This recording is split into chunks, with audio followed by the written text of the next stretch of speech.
Ahojte, moje meno je Robo a dnes mám pre vás pripravenú novú recenziu na tento výnimočný statív Titan Pro od Lensbotu a s hlavou LS X7. Je to robustný statív s výškou 210 cm a my si dnes povieme, pre koho je tento statív určený a neobídeme ani jeho nevýhody.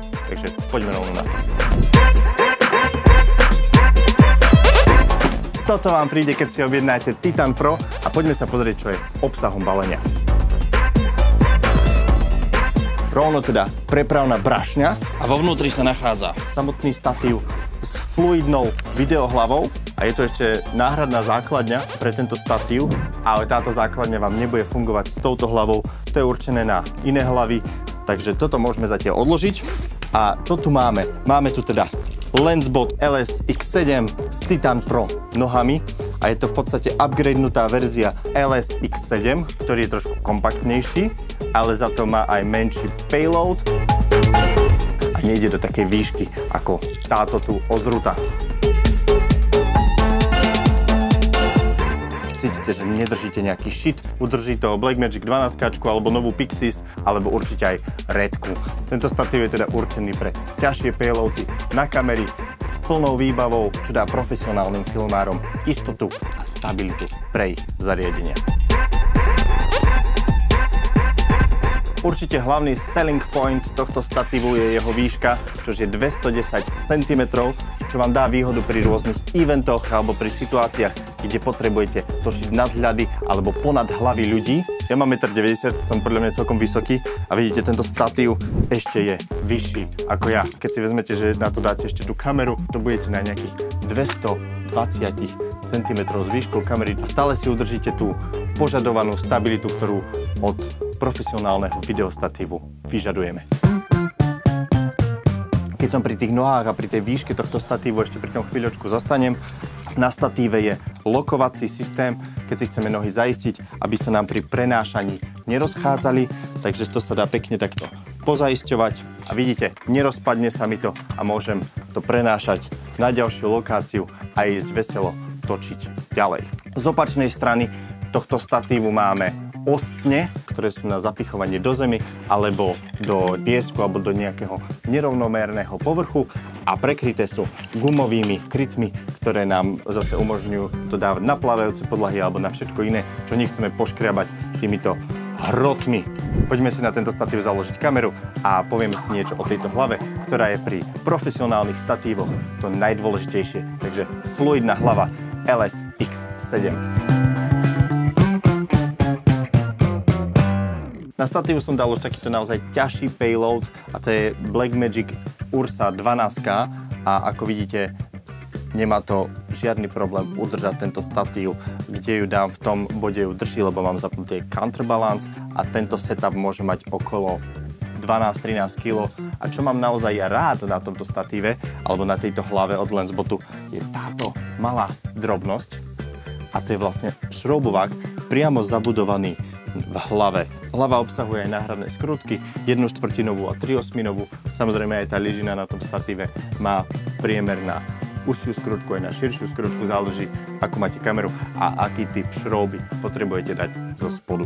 LS X7 má aj counterbalance, konkrétne 3 stupne. Keď máte už ťažšiu kameru, tak to odporúčam na tej trojke, ale vidíte, kde ju dám, tam je a drží.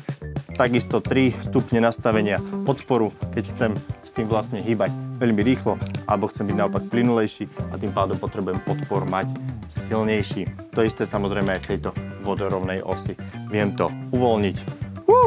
Vodováha nesmie chýbať, aby ste si to vedeli pekne vyvážiť. Samozrejme nečakajte, keď to má counterbalance a veľmi dobrú fluidnú hlavu, stále to nie je sachtler.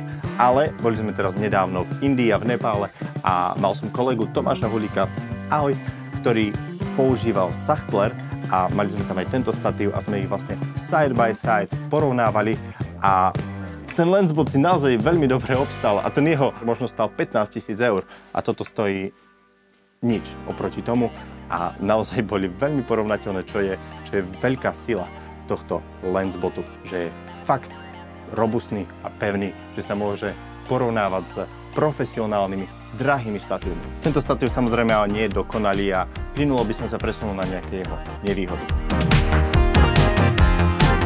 Možno tiež taká maličkosť pre niekoho bezvýznamná, ale mne sa veľmi páči, keď vodováha má podsvietenie. Hlavne keď ste v tmavo osvetlenej miestnosti, ešte vždycky musím zobrať mobil a takto si to tam nejako dosvietiť, aby som videl, že či som v rovine. Čo je taká drobnosť, ale zamrzí.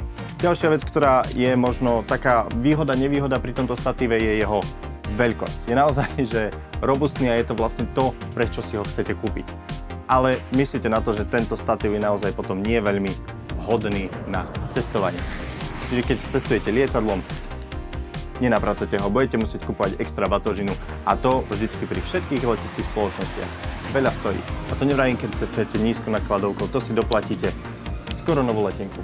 Jeho výška 210 cm je niečo, čo naozaj chcete mať, ale na čo trpí tento statív je najnižšia výška, aké sa dá točiť, a to je 90 cm, čo je už relatívne vysoko. Keď chcete naozaj robiť nejaké podhľady, máte problém. Ak vás tieto nevýhody odraďujú, stále je tu kompaktnejšia verzia LensBot LS-X7, ktorá sa dá dať nižšie, aj sa dá lepšie zložiť a napríklad teraz momentálne v Indii a v Nepále bola so mnou, cestovala a vedel som ju natrepať do cestovného kufru. Čo pre niekoho, kto cestuje, môže tento signifikantný rozdiel rozhodnúť, či sa rozhodne pre Titan Pro alebo pre tú kompaktnejšiu, staršiu verziu. Titan Pro je samozrejme kráľ v situáciách, keď nepotrebujete s kamerou hýbať každých 10 minút a potrebujete naozaj ťažký setup uložiť na ten statív a natáčať rozhovor alebo aj niečo hrané. Vtedy vás tento statív rozhodne nesklame a viete, že váš obraz bude bez najmenšieho zachvenia. Takže pre koho je LensBot Titan LS-X7 určený? Pre tých, čo točia v štúdiu, dokumentárne filmy alebo eventy, čiže v situáciách, kde potrebujete výšku, stabilitu a plynulé pohyby. Pre ľudí, ktorí cestujú, je pravdepodobne lepšia, kompaktnejšia verzia, ale ak ide o robustnosť a výšku, tento statív je moje number one. Čiže toto by bolo ohľadom tohto statívu všetko. Ak vás toto video zaujalo, môžete si kliknúť na ďalšie videá o filmovej technike, o svetlách a ja sa na vás teším už na budúce pri novej technike a novom videu.